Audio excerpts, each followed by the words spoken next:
Men of Reddit, what's the creepiest thing a woman has ever said to you? Story 1. I just wanted to see if you'd stay. This would be the name of my story. Now, the reason this was f***ing crazy is that preceding that, I got a text from her saying she maybe missed her period. I said something like, oh, okay, so what if you're pregnant? She volunteered an abortion. I don't have to worry about raising a kid at 16. Keep in mind, we weren't even sure yet if she was pregnant. So then suddenly she texts me saying maybe she changed her mind, and she would want to keep it if she were pregnant. So I reasonably asked what had changed. She says she just might want to keep the kid if she's pregnant, and I keep sort of driving after that. Okay, but what's different between now and an hour ago or 2 ago when you brought up an abortion? She accuses me of pressuring her, calls me an asshole, and stops responding to my texts. Story 2. I bartended at a small dive bar years ago. It was late one night and I had a lone female guest. She was probably middle-aged, polite, and short while ordering her drink. I thought nothing strange or got no red flags, so I continued my closing duty, sweeping around the tables in particular,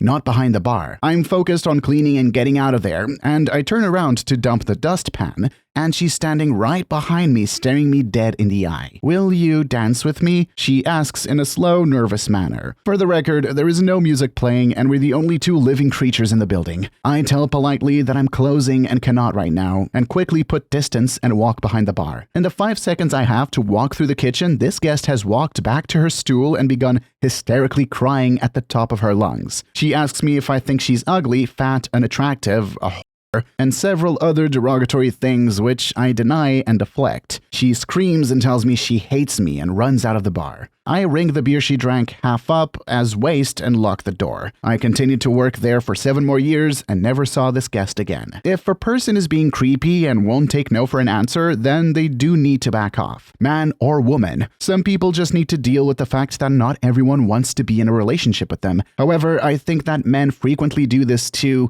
and they deserve to be called out for it. I do agree that men need compassion too, but that goes without saying. Both men and women desire compassion, and it's a purely biological fact. Story 3. A few years ago, I started hanging out with this girl who was around my friend group at the time and came to trivia nights with us occasionally. Things were going well at first, and then I started noticing some odd signs. She never slept. She would do bizarre things like start her shower, then go start cooking food, then sit down and begin tending her plants as if she kept forgetting what tasks she was doing. She put a sign out on her lawn with her cell phone number on it, wanting to connect with strangers. It got weirder as it went on. I mentioned to her once that I liked thunderstorms, and she became convinced that I could cause thunderstorms. At first, I thought she was joking, but it started to weird me out. Then one night, when I was sleeping over, I noticed that she was just sitting in bed watching me. She put her hand on my heart and whispered that she could hear the beautiful fishes in my blood. That very morning, her father burst into her apartment, yelling about her appointment with the psychiatrist that she kept avoiding. She told me that her parents and the doctors were trying to convince her that she had bipolar disorder and wanted to shut her brain off. Long story short, friends and family convinced her to go, and she bravely took on her mental illness and got help before the maniac episode got out of control.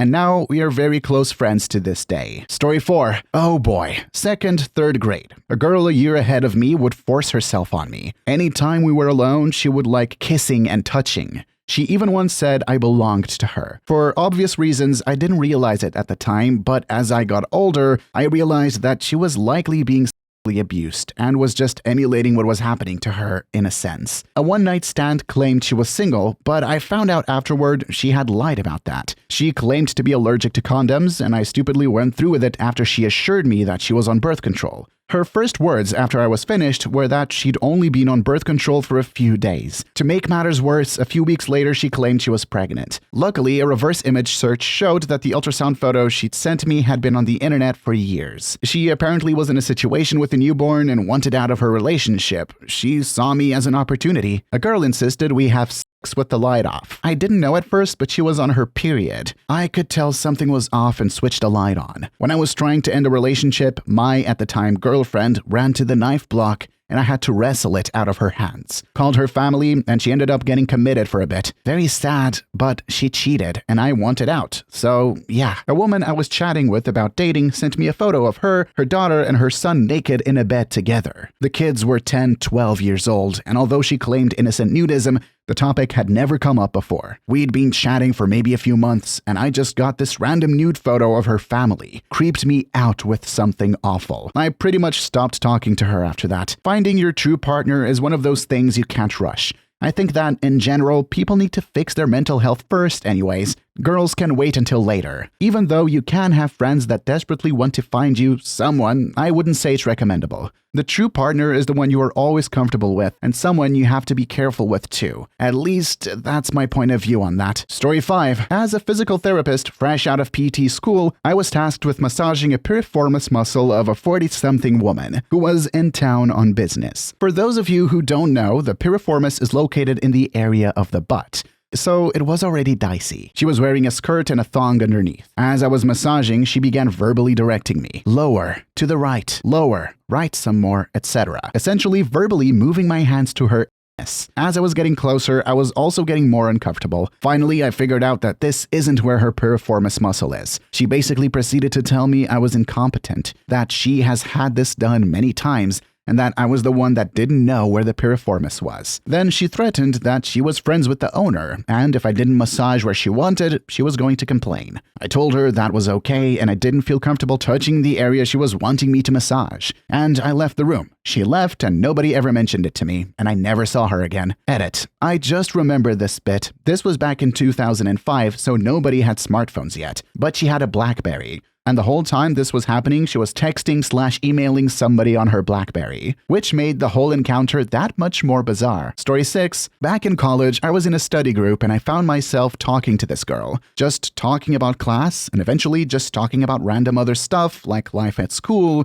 and favorite places to eat nearby. Then, after a moment of silence, she told me that she wants to see me fight off a group of guys trying to attack her, and she would hold me while I was beaten up and bleeding on the floor. I mean, just randomly dropping that on someone when a minute ago we were talking about the best places to get cheap food is a bit much. Edit. I just kind of brushed it off and awkwardly tried to turn the conversation to something, not about me getting violently beat up. Also, I'd maybe talked to her a handful of times and always in class. And this was the first out-of-classroom conversation I'd had with her. Reply 1. Something similar happened to me. I was hanging out with some friends on campus and started talking to this friend of a friend because we were all chilling out and shooting the shit. Then she goes on a very deep tangent about how her boyfriend was abusive and got her pregnant and then beat her till she miscarried. The poor woman was struggling with some hard shit, but I just met her like 5 minutes ago. I wasn't prepared for this lore dump. I told her I had class even though it was in half an hour. Went to another building but took several detours because she kept trying to follow me and get me caught up on her story. Story 7. I was once in a pretty remote area of Indonesia where there aren't many white people around and it was common for people to ask for pictures with me. One day, late at night, I was walking home and a woman on a motorbike pulled up alongside me and in pretty broken English said, "I picture you?" I was kind of eager to get home, but for some reason I relented and said, "Okay, make it fast." I thought she wanted to take a selfie with me,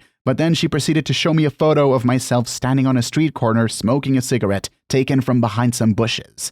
It looked like a CIA surveillance photo. Story 8. Was on a nearly empty plane sitting in the last row in a window seat where no one else was present. So I eventually fell asleep. Woke up with a tatted up goth-looking chick sitting next to me, eyes boring a hole through my head, just straight up staring unblinkingly at me. I looked at her and I'm like, hi? She stares for like 5 more long seconds and then exhales. "Sorry, you looked like an angel sleeping with the sun on your face," she said breathlessly. We chatted for maybe another 30 seconds or so. She apologized for starting like that a couple more times. Then she went back to her seat. This shit was surreal though. In my humble opinion, no one can be certain where or when something eerie might occur. People are experiencing awkward things on a daily basis, and there is nothing to be surprised about. Even though it sometimes scares us, that's part of our lives, I suppose. Story 9. We were both 18 and met online when we brought a mutual decision to have dinner together. It took around 30 minutes to get to her parents' house in my car. When I was about 5 minutes out, she insisted that I meet her parents and told me that they'd never let her leave without meeting me first. Considered just turning around, but figured from her parents' point of view that it would have been a massive creeper/bag move. I was pissed that it got sprung on me last minute and thought it was manipulative. But I was pretty much there anyway and gave her the benefit of the doubt. Thought maybe they sprung it on her last minute. So I show up and apparently the plan was for me to have dinner with them, and it was something I wasn't aware of. While the food was being cooked, they put on Dirty Dancing, and my date/family is repeating lines. and singing along as if it were the Rocky Horror Picture Show. The parents seemed to like me and said, "Well, that's one down, one to go," while pointing to their younger daughter, who did a mean SpongeBob impression. Next, my date disappears for a few minutes, retrieves a toddler, and plops him on my lap. In the toddler's hands was a photo album. He flipped through the book, showing me his various baby pictures, and I replied that the baby brother is really cute when she told me it was her son. That's how I found out she has a child at 15/16 years old. Pretty much the entirety of the date was spent with her family, and then I went home. I was done after that, and she wasn't thrilled that I was no longer interested. About a year later, she messaged me to brag that she was dating someone new. She was taken off guard by me being friendly and not jealous/upset for some reason. Anyway, she seemed starved for attention and basically told me the whole situation with her new boyfriend. One thing of note was that the BF was currently in jail but was supposed to get out in a few months. During the chat, I realized that the dates didn't match up. At the time that she claimed they began dating, he should have already been in jail. So I asked her about it, and she explains that they met through a prison pen pal exchange. Yup, that's how she met the new stepdad to her kid. Yikes. Story 10. At university, I was a first-year, 18-year-old male, and an older, mature student in her 50s drunkenly told me she wanted to wear my asshole. Later that night, she pinched my ass so hard that it caused a blood blister, making sitting down painful for over a week. Edit. I keep getting people messaging me about sexual assault and telling me I've been traumatized. I've said this in my messages, but I'll put it here also. The incident is undoubtedly an objective sexual assault. However, I'm not traumatized by it. That's not to discredit or belittle those who would have been. For me, subjectively, it was a funny incident in the context of the event that happened to me, and I'll continue telling it as a funny story. I'm okay and I have never felt negative about the incident, but that doesn't mean others in the same situation aren't allowed to feel traumatized by it. The kind of assault I experienced is black and white. Trauma responses aren't. Reply 1. It seems that we have both had our asses assaulted by older women. I was at uni and an older, well-dressed woman was sitting on the same wooden bench as me in a very loud bar. She was about 10 feet away. Suddenly, I felt a huge fart vibrate through the bench. I didn't hear it, but I still knew exactly what it sounded like. I turned and made eye contact with her while she was lowering her butt cheek back down. Story 11. Oh man, I hope this doesn't get buried. I used to work as the door guy at a hole-in-the-wall bar in college. It was such a simple job, all I did was read books and look at IDs. Well, one slow night, I'm sitting at the bar talking to this 26 to 30-year-old lady. I was 22 at the time. She is wasted. Well, she starts hitting on me hard.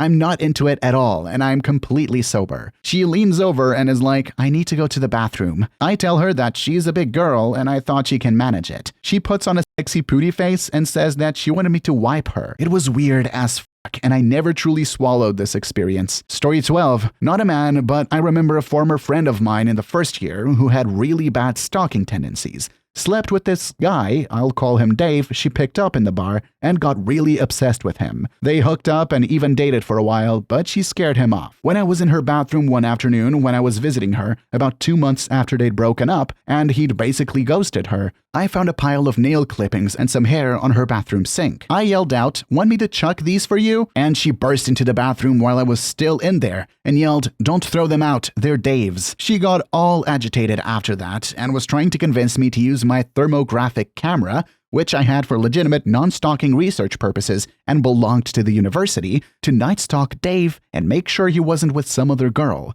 Because, get this, she'd sent him over 100 texts that day and needed to make sure he wasn't cheating on her. We kind of grew apart after that. Story 13. There was an art gallery I'd walk past daily on my way to work. One piece was a photo of a young woman in a blue dress, apparently floating underwater while staring straight at the camera. It always creeped me out because it was like someone took a picture of a drowning woman. In one morning, I was looking at this picture as I was walking to work. An old woman walking the other way stopped and said to me that I have to be careful of that one because it sometimes happens she goes walking at night. Then she just went on her merry way as if she hadn't just given me the worst case of goosebumps I've ever had in my life. I still get chills sometimes when I think of it. There are a lot of scary and traumatizing stories that involve ghosts and other creatures people face daily. Sometimes they make others feel embarrassed or ashamed and speak jokes regarding spooky things, just to make others laugh at them.